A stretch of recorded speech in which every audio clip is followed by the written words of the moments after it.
雨也爬满了甲骨。 Wilayah pegunungan naik dan turun. Energi ungu merasuki udara. Gunung abadi itu hebat dan megah. Puncak-puncak kabut yang melengkung bisa dilihat satu demi satu.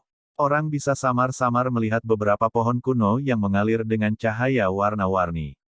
Tempat ini seperti surga. Suara ditransmisikan jauh ke kejauhan, bergema melalui gunung seperti guntur. Namun, jawaban Qin Hao tidak pernah datang. Garis merah gelap terlihat di sudut bibir si Hao. Darah mengalir keluar, dan bahkan jika dia menelannya kembali, itu tidak akan membantu. Hanya sedikit kekuatan yang menyebabkan ini, jadi bisa dilihat seberapa parah luka-lukanya. Di sekitarnya, semua orang mengungkapkan ekspresi terkejut. Mereka tahu bahwa batu kecil itu tidak akan bertahan lebih lama lagi. Dia telah melakukan pertempuran hebat melawan dewa dan membayar harga yang luar biasa. Dia mungkin mati hari ini. Ada desas-desus yang menyatakan bahwa dia pergi berperang melawan dewa yang paling kuat. Mungkinkah dia berhasil membunuh dewa terakhir? Ketika mereka memikirkan hal ini, hati semua orang di Gunung Abadi mulai berdebar, merasakan jiwa mereka gemetar. Seberapa mengerikan hasil ini? Itu terlalu mengejutkan. Jika ini terbukti benar, maka itu pasti akan menjadi keajaiban. Dan juga karena inilah mereka yakin batu kecil itu tidak akan bisa bertahan lebih lama lagi. Mungkin satu potong lagi akan mengakhiri hidupnya. Sekelompok orang saling memandang. Mereka diam-diam menyimpan kekuatan. Jika diperlukan, mereka akan bekerja sama untuk melakukan serangan fatal terakhir. Ekspresi si Hao dingin. Jari-jarinya sedikit mengerahkan kekuatan, dan leher ahli tertinggi itu mulai mengeluarkan suara kaca. Retakan muncul di tulang, membuat semua orang terkejut dan ketakutan sehingga wajah mereka berubah warna. Gunung abadi tidak tahan dengan ini. Jika ahli tertinggi terakhir mati juga, bagaimana mereka bisa memberikan tekanan di alam bawah? Mereka tidak bisa membiarkan ahli tertinggi ini mati. Kaisar Klan Batu, jangan bertindak terlalu gegabah. Jika ada sesuatu untuk dikatakan, kita bisa mendiskusikannya. Seorang tetua melangkah maju dengan tergesa-gesa, menangkupkan tangannya untuk meminta maaf, memberitahu si Hao untuk tidak mengambil tindakan. Yang lain semua mengumpulkan aura mereka sebelum mundur. Meskipun batu kecil itu terluka parah, jika dia benar-benar marah, membunuh ahli tertinggi di tangannya bukanlah masalah. Si Hao menunjuk keluar. Kekuatan surgawi melonjak, menyegel ahli tertinggi itu, untuk sementara mengubah kekuatan tubuhnya menjadi ketiadaan. Wajah ahli tertinggi menjadi sangat pucat, dan tubuhnya gemetar ringan. Adik laki-laki, apakah kamu di sini? Keluarlah agar kita bisa bertemu. Si Hao mentransmisikan suaranya lagi, menggunakan kekuatan surgawi dasarnya. Suara retak tulang bisa terdengar, jelas retak lagi. Dia seperti barang pecah belah yang rusak. Meskipun dia telah disatukan, sedikit kekuatan akan menyebabkan dia terbelah lagi. Dia berada dalam kondisi yang sangat berbahaya. Suara langit yang pecah bisa terdengar. Seorang anak muda yang mengenakan pakaian magis perak muncul. Dia turun dari langit. Pakaian perang peraknya bersinar, membuatnya tampak suci dan dunia lain. Dia baru berusia 12 atau 13 tahun, jadi dia sama sekali tidak tua. Namun, dia sangat pendiam. Ketika matanya terbuka dan tertutup, cahaya surgawi merembes keluar. Rambut hitamnya berhamburan keluar, membuatnya terlihat gagah dan heroik. Ini tepatnya Qin Hao. Qin Hao mengerutkan kening dan berkata, "Apa yang terjadi padamu?" Si Hao menekan luka-lukanya dan berkata, "Suruh mereka semua pergi. Saya punya sesuatu untuk dikatakan kepada Anda." Qin Hao mengangguk dan berkata, "Ikuti aku ke Gunung Abadi." Meskipun orang-orang ini memiliki permusuhan, mereka semua menekan emosi mereka dan tidak lagi menghentikan si Hao. Di atas puncak gunung, mata air yang jernih berdesir. Pohon pinus terlihat di mana-mana. Kedua bersaudara itu duduk bersama. Si Hao tidak menyembunyikan apapun, mengatakan kepadanya bahwa hidupnya akan segera berakhir. Qin Hao menatapnya dan berkata, "Itu tidak bisa disembuhkan. Saya memahami situasi saya saat ini dengan jelas. Bahkan obat-obatan suci tidak berguna pada saat ini. Si Hao menggelengkan kepalanya. Qin Hao menjadi diam. Kemudian, dia berkata, apa yang Anda ingin saya lakukan? Jaga ibu dan ayah. Saya tidak punya orang lain untuk ditanyakan. Ketika si Hao selesai mengucapkan kalimat ini, dia berdiri. Dia sudah lama tidak mengenal adik laki-lakinya ini. Pihak lain tidak pernah suka banyak bicara, jadi dia tidak ingin membuang waktu di sini. Dunia ini begitu besar. Siapa tahu ada beberapa metode kuno yang bisa menyelamatkanmu. Qin Hao berbicara. Aku tahu. Si Hao mengangguk. Dia menatap adiknya lagi. Qin Hao harus merawat ibu dan ayahnya dengan baik. Ini adalah salah satu perhatian terbesar hatinya, sesuatu yang paling dia rasakan tidak nyaman. Jangan khawatir. Mereka pasti akan hidup bahagia. Bahkan jika kita memasuki alam yang lebih tinggi, tidak ada yang berani memprovokasi kita. Kata Qin Hao. Si Hao menghela nafas ringan. Matanya mengandung sedikit keengganan. Karena itu masalahnya, saya merasa diyakinkan. Jangan beritahu mereka hal-hal saya, katakan saja bahwa saya pergi berkultivasi sendirian. Kalian semua harus segera menuju alam yang lebih tinggi. Dia tahu bahwa sekarang tulang abadi berhasil ditanam di tubuh Qin Hao, dia pasti akan pergi. Sementara itu, dia tidak mau membiarkan orang tuanya mengetahui situasinya saat ini. Kalau tidak, dia hanya akan meninggalkan kesedihan. Dia ingin pergi ke kejauhan sendirian, dan menemukan tempat yang damai untuk akhirnya mengubur dirinya sendiri. Alih-alih meninggalkan kesedihan karena selamanya dipisahkan oleh hidup dan mati, dia lebih suka meninggalkan orang tuanya dengan kebohongan, membuat mereka berpikir bahwa dia berkultivasi dan pergi sementara. Qin Hao menatapnya tanpa mengatakan apa-apa. Mereka tenggelam dalam periode keheningan. Baik. Qin Hao mengangguk. Si Hao berjalan keluar dari gunung abadi di sepanjang jalan batu biru. Dia tidak berbalik. Dia ingin menemukan tempat yang damai untuk menunggu saat terakhirnya datang. Sendirian di jalan, tidak ada yang menghentikannya, membiarkannya pergi. Di luar gerbang gunung, dunia sangat luas. Bidang tanpa batas membentang keluar. Si Hao berdiri di sini sambil menonton pegunungan dan sungai yang bergelombang. Dia tiba-tiba merasa ragu-ragu, tidak tahu kemana harus pergi. Kembali ke Stone Village juga bukan pilihan yang baik. Dia terlihat lembut. Mereka akan merasa sangat patah hati. Qin Hao masih mengikuti pada akhirnya, berdiri di belakangnya dan mengatakan ini. Jelas bahwa dia berbicara tentang si Ziling dan istrinya. Tidak apa-apa selama kamu tidak memberi tahu mereka. Bagaimanapun, Anda akan pergi ke alam yang lebih tinggi, jadi mintalah mereka pergi bersama Anda. Si Hao tidak berbalik. Dia berdiri di sana cukup lama. Dia memikirkan kembali hal-hal yang terjadi di masa lalu, memutuskan bahwa yang terbaik adalah kembali ke tanah terlantar besar di mana desa batu berada. Dia akan mengubur dirinya beberapa puluh li jauhnya, tetapi dia tidak akan membiarkan mereka melihatnya. Dia ingin tinggal di tempat di mana dia dibesarkan.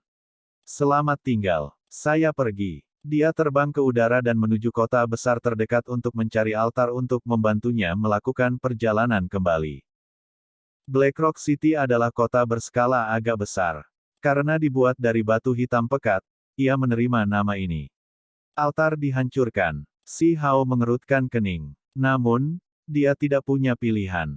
Altar-altar ini telah rusak karena perawatan yang tidak tepat selama bertahun-tahun dan menimbulkan beberapa masalah. Dia mulai mengotak-atiknya. Dengan batu pemogokan surgawi di sisinya selama tahun-tahun ini, dia belajar sedikit tentang formasi juga. Dia ingin mencoba dan memperbaikinya sehingga dia bisa membuka bagian. Itu karena dia benar-benar tidak punya waktu untuk disia-siakan lagi. 1 jam kemudian, pemulihan berhasil. Wajahnya sepucat salju. Dia menjadi lebih lemah. Dia tidak bisa menunggu lebih lama lagi dan harus bergegas kembali ke wilayah gurun. Anak kita, Haur. Suara teriakan terdengar di belakangnya yang penuh dengan kekhawatiran dan urgensi. 2 sosok bergegas dari udara. Tepatnya si Ziling dan istrinya. Mereka sangat khawatir dan bermasalah selama beberapa hari terakhir ini. Mereka berada di dalam wilayah gurun selama ini, mengejar si Hao. Mereka merasakan tekanan luar biasa yang membebani hati mereka, takut bahwa beberapa kecelakaan mungkin terjadi yang dapat menyebabkan dia meninggal. Namun, mereka selalu terlambat. Setelah setiap pertempuran, dia akan selalu melakukan perjalanan jauh ke tempat yang berbeda. Beberapa hari terakhir ini telah membuat mereka lelah secara mental dan fisik, hampir merasa tercekik. Mereka takut bahwa mereka tidak akan pernah bertemu putra sulung mereka lagi dan berpisah selamanya. Itu karena dia bertarung melawan dewa. Dewa yang menyalakan api surgawi mereka sangat kuat, terutama ketika 7 dari mereka. Itu adalah situasi kematian yang tak terhindarkan. Mereka menghabiskan hari-hari ini dalam kesusahan dan kekhawatiran. Hanya ketika mereka mendengar bahwa dia membunuh dewa terakhir hari ini, mereka melepaskan napas lega dan membangkitkan semangat mereka. Mereka tidak tahu bagaimana keadaannya. Seluruh dunia kaget. Prestasinya yang luar biasa dalam membantai dewa sedang dibahas di mana-mana. Sementara itu, si Ziling dan istrinya menjadi semakin khawatir. Untungnya, mereka belajar beberapa hal dari penjaga kekaisaran Istana Negara Batu dan menyimpulkan tujuannya dari simbol yang ditinggalkan di altar leluhur. Untungnya, ketika mereka bergegas ke Gunung Abadi, mereka mengetahui bahwa si Hao baru saja pergi. Mereka buru-buru mengejarnya. Si Hao merasakan dorongan untuk membuka lorong dan berbalik untuk pergi, tetapi dia tidak bisa melakukannya. Dia sudah ditemukan, jadi dia mungkin tidak bisa menyembunyikan sesuatu lagi. Jika dia berbalik sekarang, dia akan benar-benar meninggalkan kehidupan ini dengan penyesalan. Haur, apa yang terjadi? Qin Yining berteriak ketakutan. Wajahnya dipenuhi teror. Dia meraih tangannya. Ketika dia melihat tubuhnya yang pecah-pecah dari ujung kepala sampai ujung kaki dengan darah mengalir di mana-mana darinya, dia sangat ngeri tangan dan kakinya menjadi dingin. Qin Hao juga mengikuti. Dialah yang memimpin jalan. Ayah, Ibu, si Hao membuka kata. Dia tersenyum, merasa damai di dalam. Namun, dia merasa agak pusing dan jatuh di atas altar. Cepat-cepat, bawa dia kembali ke Gunung Abadi dan pikirkan segala cara yang mungkin.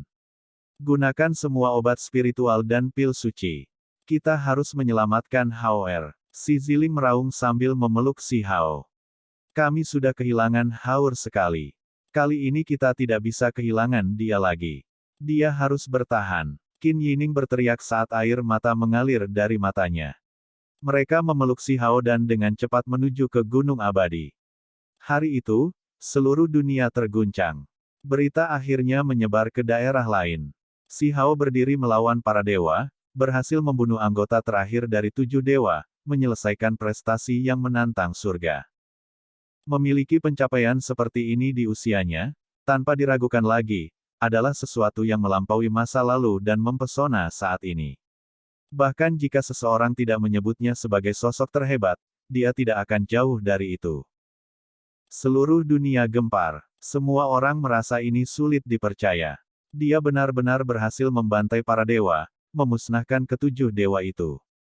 Ini bahkan lebih konyol daripada legenda. Itu hanya sesuatu yang keluar dari fantasi. Batu kecil itu benar-benar melakukannya. Luar biasa. Ini pasti akan menjadi bagian penting dari sejarah, yang akan dicatat selamanya. Ini adalah keajaiban, yang tidak mungkin ditiru. Batu kecil itu terlalu mencengangkan. Dia pasti akan menjadi makhluk tertinggi yang tak tertandingi. Masa depannya tidak terbatas, dan prestasinya tidak akan ada habisnya. 8 daerah berada dalam keributan besar. Semua orang berdiskusi dengan penuh semangat. Nama batu kecil itu membuat dunia di bawah langit bergetar. Prestisenya telah mencapai tingkat yang sangat tinggi. Saat diskusi berlangsung, berita tentang luka serius di tubuhnya juga bocor, membuat banyak orang terkejut. Apa? Batu kecil akan mati. Dia tidak bisa hidup lebih lama lagi. Itu tidak mungkin. Dia hanya punya beberapa hari lagi untuk hidup. Ketika jenis informasi ini menyebar, dunia terkejut. Batu kecil itu begitu cemerlang dan luar biasa, namun hidupnya mencapai akhir. Ini membuat semua orang merasa agak bingung. Mereka tidak tahu harus berkata apa. Ini sangat disayangkan. Seseorang seperti batu kecil akhirnya muncul setelah bertahun-tahun, tapi dia akan segera mati. Hukum alam surga tidak adil. Si Hao terluka parah kali ini karena melawan 7 dewa dari alam yang lebih tinggi. Banyak warisan semua merasa hormat terhadapnya. Jika dia meninggal, mereka secara alami akan merasa sedih untuknya. Mereka yang dicintai surga mati muda. Dia masih sangat muda dengan bakat alami yang menakjubkan.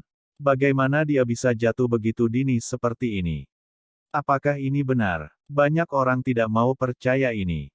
Pemuda ini naik ke kebesaran seperti bintang jatuh, menerangi bumi yang besar dengan prestasinya. Namun, waktunya terlalu singkat. Bagaimana mungkin individu yang begitu mempesona meninggal sebelum waktunya seperti ini? Itu membuat banyak orang menghela nafas dalam-dalam. Informasi itu tidak boleh salah. Batu kecil itu benar-benar akan mati. Sayang sekali. Ada beberapa tetua di negara batu yang melakukan segala yang mereka bisa untuk menemukan semua jenis obat-obatan dan metode pengobatan yang berharga. Selama mereka bisa menyelamatkannya, mereka bersedia membayar berapapun harganya.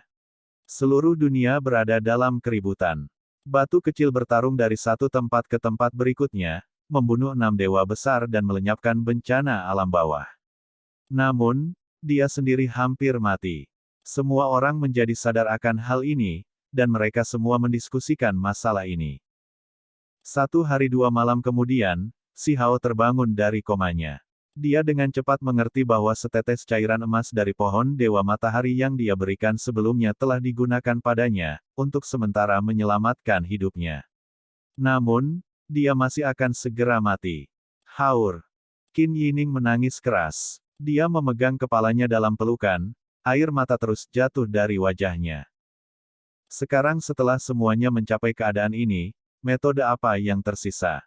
Mereka hanya kehabisan akal. Menurut deduksi kolaboratif dari beberapa ahli, dia tidak bisa diselamatkan bahkan jika dewa sejati datang. Kondisi tubuhnya sangat buruk. Dia hanya punya waktu paling lama beberapa hari lagi. Selama 2 hari ini, tidak diketahui berapa banyak ahli obat yang datang. Beberapa adalah dokter hebat yang diminta oleh Stone Country untuk datang, dan bahkan lebih banyak lagi adalah individu yang datang sendiri karena rasa hormat mereka yang mendalam atas apa yang dilakukan Stone kecil. Mereka semua ingin menyelamatkannya, tetapi mereka benar-benar tidak berdaya. Bukannya tidak ada jalan, hanya saja harganya terlalu mahal. Seorang ahli pengobatan tua dan beberapa orang lainnya berbicara dengan si Ziling dan istrinya setelah mundur. Tuan, tolong selamatkan Haur. Kami bersedia membayar biayanya, apapun itu. Qin Yining menangis. Dia tidak lagi terlihat seperti wanita suci yang cerdas, malah terlihat seperti ibu biasa. Dia benar-benar tertekan. Air mata mengaburkan matanya. Aku. Sulit untuk mengatakan. Master obat tua itu menghela nafas. Dia menggelengkan kepalanya. Saya masih harus meminta dokter hebat untuk membimbing kita. Jangan memiliki keraguan. Kami pasti akan melakukan semua yang kami bisa untuk membantu. Si Ziling mendesak dan berkata. Saya telah mengetahui bahwa putra kedua memiliki tulang abadi yang ditanamkan di dalam dirinya. Mungkin itu bisa menyelamatkan Kaisar Batu. Kata Master Obat Tua. Apa? Wajah Qin Yining menjadi pucat. Mangkuk obat di tangannya jatuh ke tanah, mengeluarkan suara retak yang keras dan jelas. Sup obat terciprat ke tanah. Sup obat berceceran di seluruh tanah. Pecahan mangkuk ada di mana-mana. Itu berantakan. Wajah Qin Yining kehilangan warna.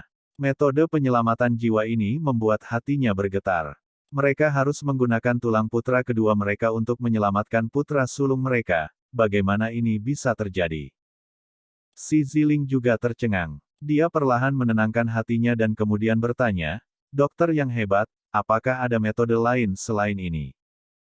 Zhang Zong menggelengkan kepalanya. Meskipun dia menghususkan diri dalam seni penyembuhan, memahami simbol yang mendalam dan metode rahasia, dia masih tidak bisa menyembuhkan luka si Hao. Kalau begitu, bukankah ini akan membawa masalah besar bagi anak yang lain? Qin Yining bertanya dengan suara gemetar. Zhang Zong tidak mengatakan apa-apa. Mungkin hanya ada satu cara untuk menyembuhkan si Hao, dan itu adalah dengan memasukkan tulang abadi ke dalam tubuhnya. Dokter yang hebat, apakah benar-benar tidak ada cara lain?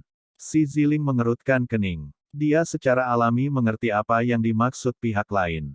Apa yang disebut dukungan menggambar dari tulang abadi jelas merupakan transplantasi. Risiko yang terlibat dalam melakukan ini terlalu besar. Untuk putra kedua mereka, itu sangat berbahaya. Jika terjadi kecelakaan, bahkan mungkin ada bahaya fatal. Keterampilan yang lama ini sudah buruk.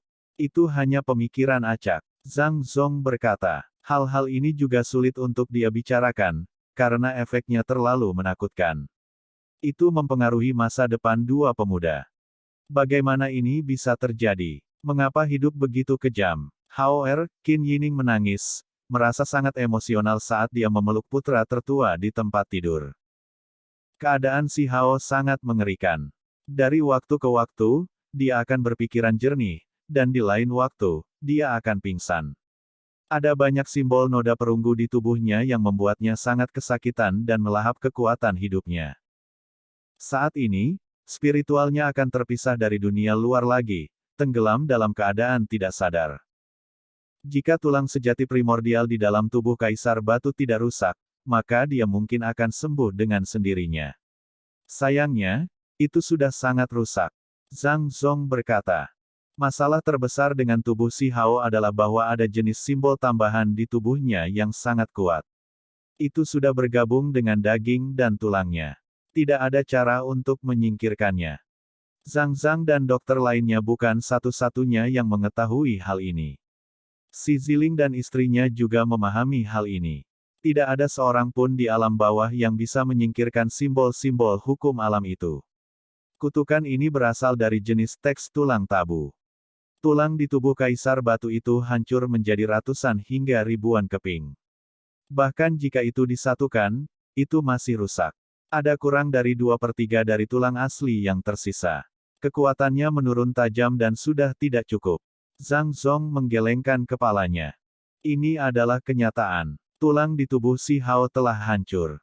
Simbol yang dilepaskannya tidak bisa menghilangkan kutukan itu.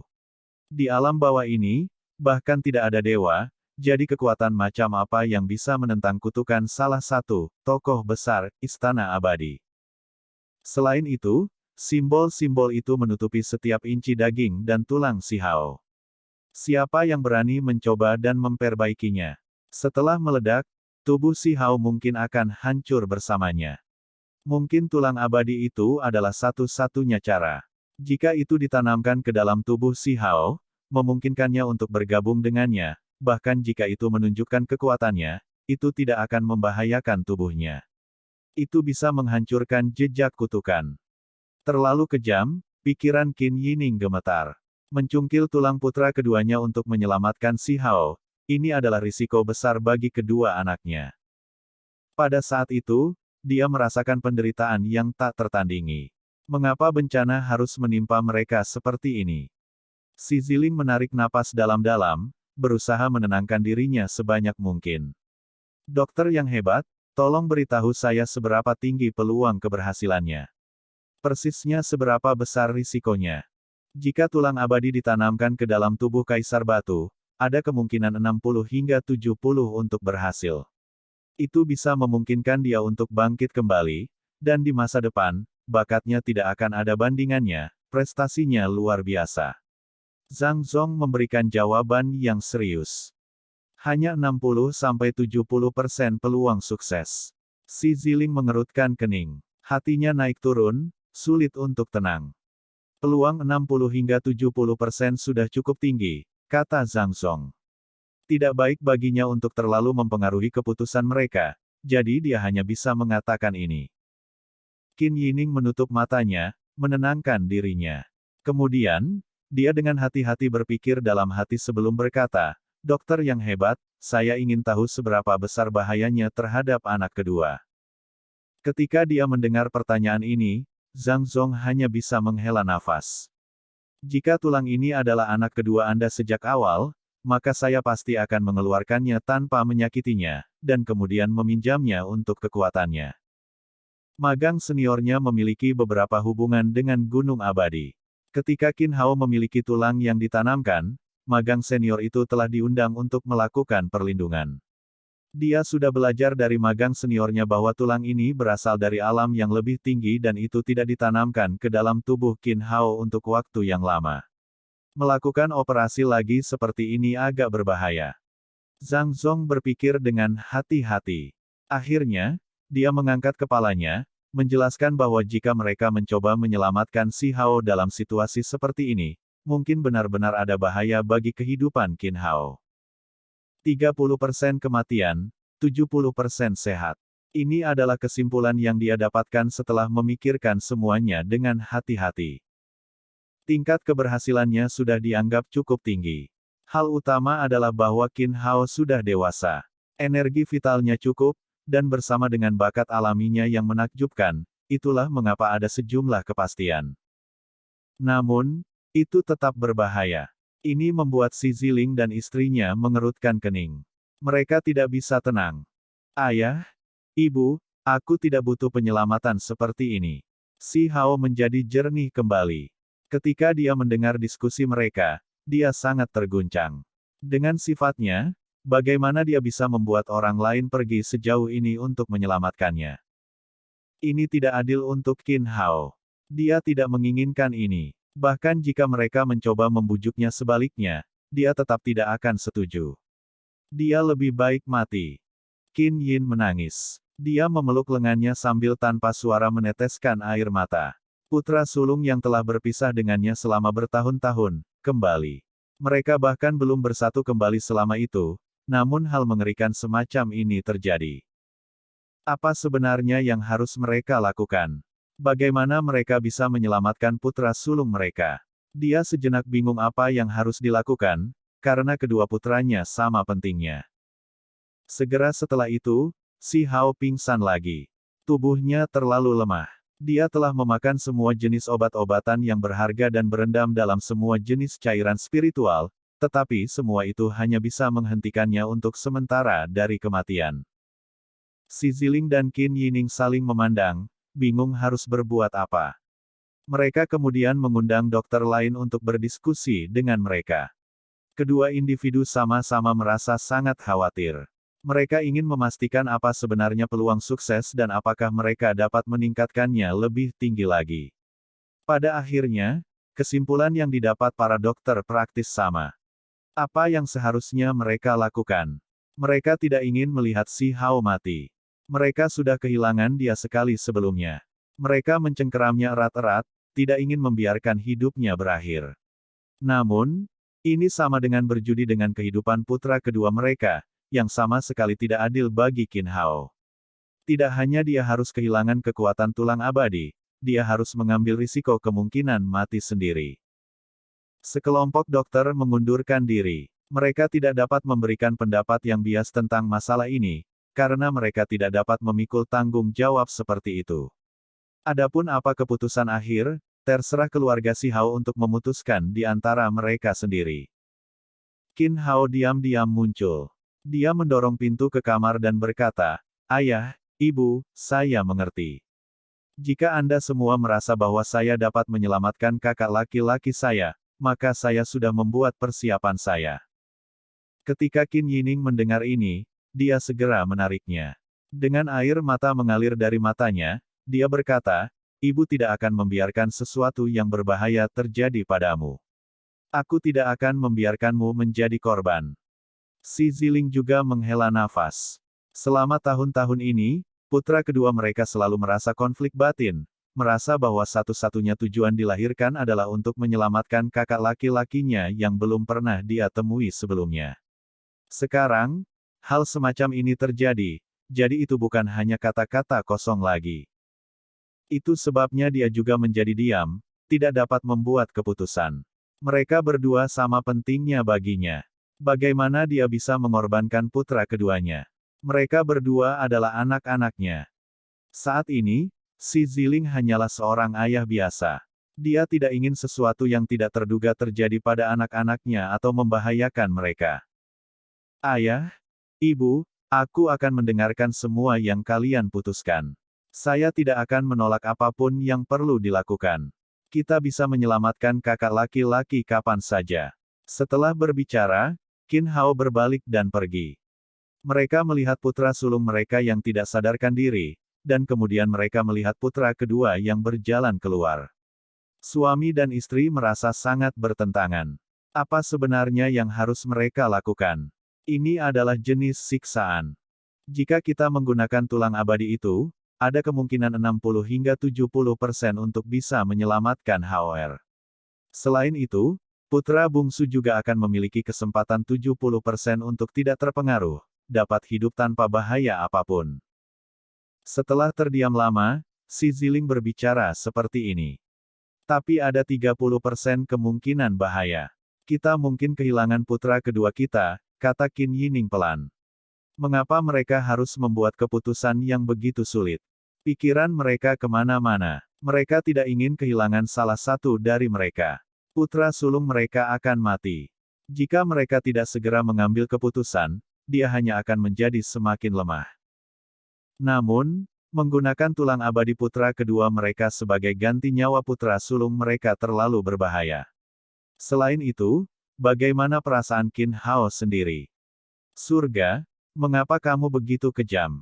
Si Ziling meraung. Qin Yining diam-diam meneteskan air mata, dengan lembut membelai pipi si Hao yang tidak sadarkan diri sambil bergumam, ibu ingin menyelamatkanmu, tapi dia juga tidak ingin menyakiti adik laki-lakimu. Matahari mulai terbenam. Mereka tidak membuat keputusan sepanjang hari ini. Ini jelas tidak menguntungkan bagi si Hao. Dia menjadi semakin lemah. Malam itu, jantung si Hao mulai berdetak kencang. Dia tiba-tiba membuka matanya. Ada seorang wanita yang menunjuk ke area di antara alisnya. Dia mencoba membunuhnya. Bagaimana bisa menjadi seperti ini? Pikirannya terguncang. Meskipun dia tahu bahwa dia pasti akan mati, dia tidak ingin mati dengan cara yang teduh seperti ini. Dia melepaskan teriakan ringan. Darah keluar dari mulutnya, menyerang orang ini. Selain itu, sambil menahan rasa sakit yang hebat, dadanya bersinar. Sebuah kaca terdengar. Sepotong kecil tulang makhluk tertinggi lainnya terkelupas saat kekuatan surgawi meletus. Energi yang kuat melonjak. Wanita ini berteriak ketakutan, segera menjadi jauh lebih tua setelah disapu oleh simbol makhluk tertinggi.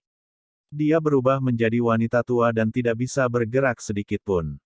Si Hao memusatkan pikirannya. Seluruh tubuhnya berlumuran darah saat dia mengangkatnya dan berteriak, "Mengapa kamu melakukan ini?" Suara pecahnya ruang terdengar. Seseorang menuju dengan kecepatan ekstrim. Selain itu, si Ziling dan istrinya juga terkejut. Mereka belum pergi selama itu, namun perubahan mengejutkan terjadi. Area di antara alis wanita itu terbelah. Darah meletus. Tidak diketahui jenis metode apa yang dia gunakan, tetapi dia mengakhiri hidupnya begitu saja. Si Hao mengendurkan tangannya dan tertawa mengejek diri sendiri, meskipun aku akan mati, tapi insting spiritualku masih ada di sini. Benar-benar layak untuk gelar batu kecilku ini. Banyak sosok muncul di ruangan ini. Si Ziling dan istrinya juga bergegas. Ada orang-orang yang menangis ketakutan. Bukankah ini Qin Lan, murid inti dari klan Qinku? Dia datang untuk memberikanmu obat karena niat baik, kamu.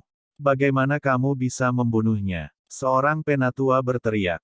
Si Hao menyeka darah dari sudut bibirnya. Dia tidak mengatakan sepatah kata pun dan berbaring di tempat tidur.